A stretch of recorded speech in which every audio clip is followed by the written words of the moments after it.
Patas, balanse, kumpirmado. Malalaking balitang kinalap sa loob at labas ng bansa. Hatid ng mga pinakapinagkakatiwalaang pangalan sa pagbabalita. Alvin L. Chico at Doris Picornia. Radyo Patrol Balita Alas 7. Mga senator judges sa paglilitis kay Vice President Sara Duterte manunumpa na mamayang hapon pagbabasa sa 7 articles of impeachment kasado na bukas.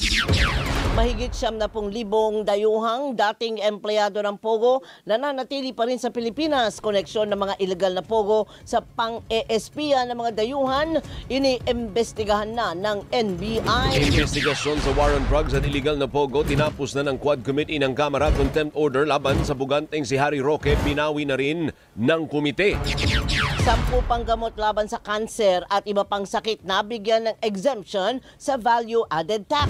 Halos 13,000 residente apektado ng baha sa Bulacan at Zamboanga City, bagyong nasa labas ng Pilipinas, posibleng maging bagyong Auring. Mga syabong natagpuan sa karagatan ng Pangasinan, umabot na ng halos 7 bilyong piso. Barangay Chairman patay matapos tambangan sa Nueva Ecija. Barangay Kagawad patay din sa pamamaril sa Abra. Sa Showbiz Spotlight, lyric video ng kantang Shagidi ng Bini, trending ngayon sa YouTube. Yan po ang ulo ng mga nagbabagang balita ngayong Martes, June 10, Wiswildo 2025. Ako po si Alvin Olchico. Ako hindi sweldo. Ako naman po si Doris Bigornia. Sa detalye, nanumpa na si Senate President Francis Escudero bilang presiding officer ng impeachment trial ni Vice President Sara Duterte. Kasunod ito ng mosyon ni Senador Joey Villanueva na manumpa si Escudero bilang presiding officer matapos ang 5 oras na debate sa plenaryo. Napagkasunduan ng mga senador na manunumpa ang mga senator judges sa impeachment trial mamayang alas 4 ng hapon. Inaprubahan din ang mosyong i-refer sa Senate Committee on Rules ang beripikadong impeachment complaint laban kay VP Sara. Bukas, babasahan ng miyembro ng prosecution team ng Kamara na si Batangas Congresswoman Jervy Luistro ang 7 articles of impeachment. Kasabay nito, nakatakda ring mag-convene ang Senado bilang impeachment court alinsunod sa original na schedule na ininatag ni Escudero. Bago aprubahan ang mga mosyon, nagtalo ang minorya at mga kaalyadong senador ni VP Sara hinggil sa pag-convene ng Senado bilang impeachment court. If it follows that after all the members of this body have taken their oath, it would automatically trigger the convening of the impeachment court. Therefore, I move that we make our oath on the 11th, Mr. President, as originally scheduled.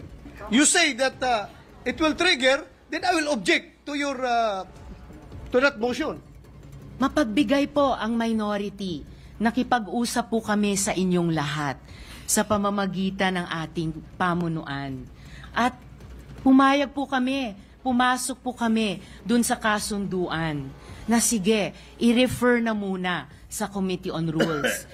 So please, maging reasonable naman po tayo. There is no harm na nag-convene na tayo bilang korte bukas dahil wala pang gagawin ang korte bilang korte sa Miyerkules pa po. Inihain naman ni Senador Robin Padilla ang resolusyong layong ibasura ang impeachment proceedings laban sa kaalyadong si VP Sara. Sa resolusyon, iginiit na wala ng sapat na oras ang Senado para simulan at tapusin ang paglilitis bago mag-adjourn ng Kongreso sa June 13. Nakasaad din sa resolusyon ng Senate rule na dapat ibasura ang anumang nakabinbing panukala o pagdinig sa pagtatapos ng 19th Congress. Duterte kami. Magkakaiba kami. Hindi naman kami nag-uusap-usap. Wala kaming, may kanya-kanya kaming isip. Duterte kami. Di ba malinaw naman siguro yun. Kahit sunugin mo ako dito, mangangamoy Rodrigo Roa, Duterte ako. Para sa isang eksperto, hindi maring tumawid ng paglilitis sa 20th Congress dahil isinampa ang reklamo sa 19th Congress at may 1-year ban sa paghahain ng impeachment complaint. Kung titingnan mo, may mga bagong miyembro din ng CON eh. House of Congress, ang House of Representatives. Are they all agreeable also? I mean, will the 2/3 or the 1/3 be met? Yung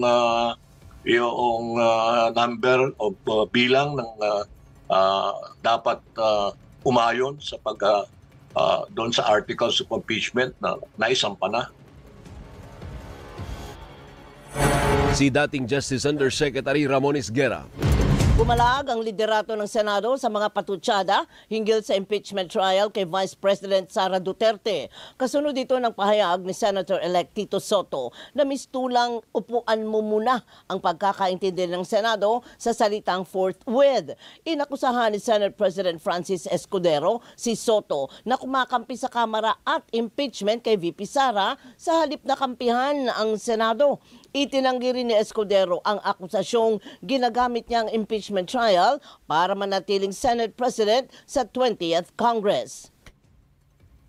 Kinampihan ang impeachment. Hindi ko alam kung bakit na pinangungunahan ng Kamara at ni Speaker Romualdez. Imbis na galangin ang kasalukuyang Senado,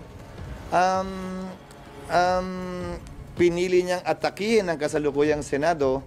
Nalalaman ko na mas matanda at mas malawak ang kanyang karanasan, pero hindi naman siguro rason yun para hindi galangin at maliitin ang kasalukuyang Senado. Malamig naman si Escudero sa pagsusulong ni Senate Majority Leader Francis Tolentino na gawin ang pagliliti sa loob ng 19 na araw. Ayon sa Senate President, desisyon ng impeachment court kung gaano katagal ang impeachment trial. Yan ay isang paksa na dapat pagpasa ng impeachment court kapag na-convene na ang impeachment court. Pangalawa, saan ba nakasulat na objective namin abbreviate o ipadali o padaliin o paikliin ang proseso? Hindi ba ang objective dapat bigyan ng due process ang magkabilang panig na may presentahin ko nilang ebidensya?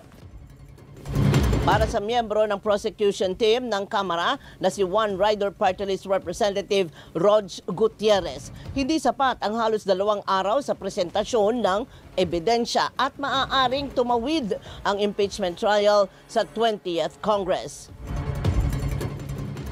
Tama po yung nakikita kong timeline, parang 2 araw lang yung nabibigay for presentation of evidence. And if you're going to divide it to the 7 articles, that really will not be enough time. We're not ready yet to say how much time we need, but definitely 2 days will not be enough. Sa survey ng Octa Research Group noong Abril, 78% ng respondents ang naniniwalang dapat humarap si VP Sara sa impeachment trial. 13% naman ang tutol habang 9% ang undecided. 13 minuto makalipas ay 7 ng umaga, iniimbestigahan ang posibleng koneksyon ng mga iligal na pogo sa pang-ESPIA ng mga dayuhan sa Pilipinas. Sa huling pagdinig ng Quad Committee ng Kamara, sinabi ni NBI spokesman Ferdinand Lavin na lumipat sa scamming at espionage activities ang mga iligal na pogo matapos ang utos ni Pangulong Marcos na total ban sa lahat ng pogo sa bansa.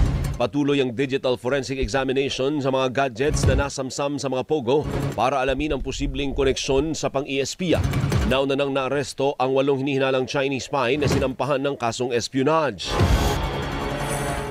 We are doing some digital forensic examination on the gadgets we have taken into custody or seized during the various operations, both in the POGO or the financial scamming activities and the espionage activities. We are exhausting all means to come up with the expectation of not only this honorable committee but of the Filipino public.